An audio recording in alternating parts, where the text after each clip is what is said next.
Hi mga Sisi Mars! Welcome to my daily vlog! For today's vlog mga Sisi Mars, papakita ko sa inyo kung ano ang mga ginagawa namin ng batuting ko sa maghapon naming pagsasama. Ito lang naman ang ginagawa ko sa maghapon mga Sisi Mars na paulit-ulit. Siyempre una ang pagbabantay kay batuting, o 'di ba? Limited bantay mga Sisi Mars. Sino pa ba yung magbabantay? Alangan naman yung mga kapitbahay namin. At pangalawa mga Sisi Mars, pinaliguan ko na. Then pinakain ko pa. O diba? Sarap buhay yarn Gav.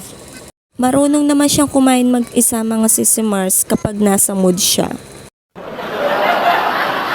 5 PM na mga Sisi Mars, pinalabas ko muna siya para maglaro-laro. And then fast forward mga Sisi Mars, dyan gabi na. Kaya nilinis ko na ang aming higaan, pinalitan ko na rin siya ng bedsheet dahil puro laway na.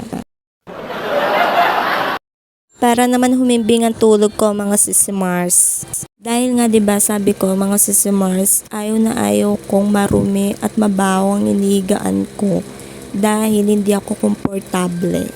Kahit siguro naman ikaw na nanonood, 'di ba mga Sisi Mars, ganyan ka rin sa akin.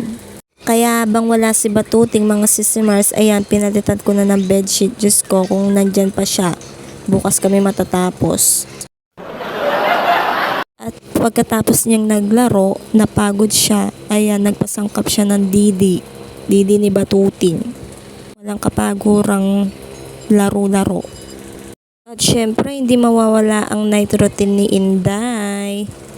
Kaya alam nyo na ang sikreto ni Inday mga Sisi Mars, kung bakit walang tigidig ang kanyang mukha.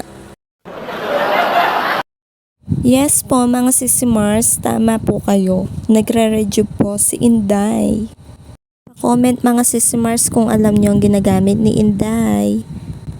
Since dalaga pa ako mga Sisi Mars, nahiyang ko na talaga tong Rejuve na to. Tapos sinigilan ko lang nung nabuntis ako dahil nga bawal sa mga pregi.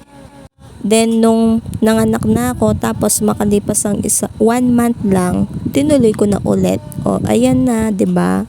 Alaga ang Feslock. And lastly mga Sisi Mars, time to sleep na si Batuting at kaming dalawa.